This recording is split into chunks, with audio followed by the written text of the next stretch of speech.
कृष्ण ज्ञान। एक औरत रोटी बनाते बनाते ओम भगवते वासुदेवाय नमः का जाप कर रही थी। अलग से पूजा का समय कहाँ निकाल पाती थी बेचारी। तो बस काम करते करते ही एकाएक धड़ाम से जोरों की आवाज़ हुई और साथ में दर्दनाक चीख। कलेजा धक से रह गया।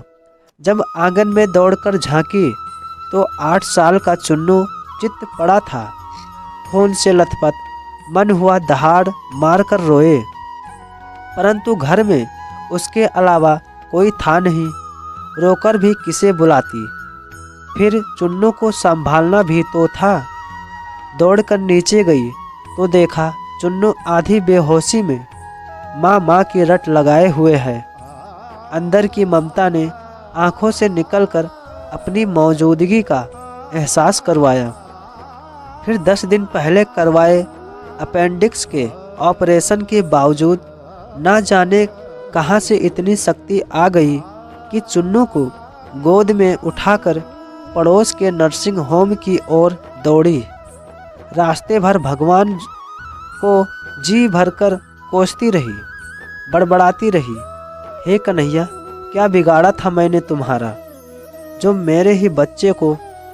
खैर डॉक्टर साहब मिल गए और समय पर इलाज होने पर चुन्नू बिल्कुल ठीक हो गया।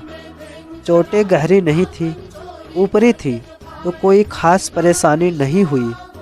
रात को घर पर जब सब टीवी देख रहे थे तब उस औरत का मन बेचैन था, भगवान से विरक्त होने लगी थी।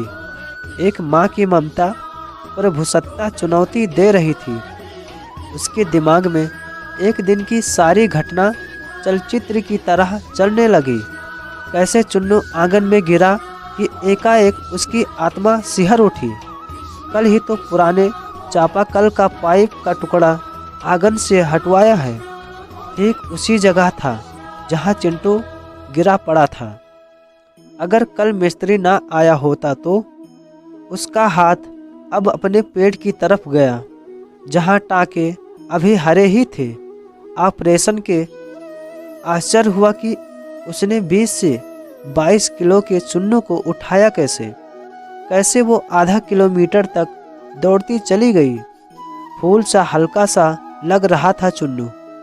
वैसे तो वो कपड़ों की बाल्टी तक छत पर नहीं ले जा पाती। फिर उसे ख्याल आया कि डॉक्टर साहब तो 2 बजे तक ही रहते हैं और जब वो पहुंची तो 3:30 बज रहे थे। उसके जाते ही तुरंत इलाज हुआ, मानो किसी ने उन्हें रोक कर रखा था। उसका सर प्रभु चरणों में श्रद्धा से झुक गया। अब वो सारा खेल समझ चुकी थी। मन ही मन प्रभु से अपने शब्दों के लिए क्षमा मांगी। तभी टीवी पर ध्यान गया तो प्रवचन आ रहा है। प्रभु कहते हैं, मैं तुम्हारे आने वाले संकट रोक नहीं सकता, लेकिन तुम्हें इतनी शक्ति दे सकता हूँ कि तुम आसानी से उन्हें पार कर सको। तुम्हारी राह आसान कर सकता हूँ, बस धर्म के मार्ग पर चलते रहो। उस औरत ने घर के मंदिर में झांक कर देखा, कन्हैया मुस्कुरा रहे थे। हम बहुत बार संकट समय या खुशी के पल में ईश्वर की कृपा तत्क्षण समझ नहीं पाते, पर बाद में यह एहसास हो ही जाता है कि यह सिर्फ ईश्वर की ही कृपा थी। ऐसे वक्त श्रद्धा, आस्था और धैर्य बनाए रखें। आप भी कृष्ण कृपा महसूस की हो तो जय श्री कृष्ण कमेंट में कीजिए। वीडियो पसंद आई हो तो ज़रूर अपने मित्रों परिवार से शेयर कीजिए। धन्यवाद।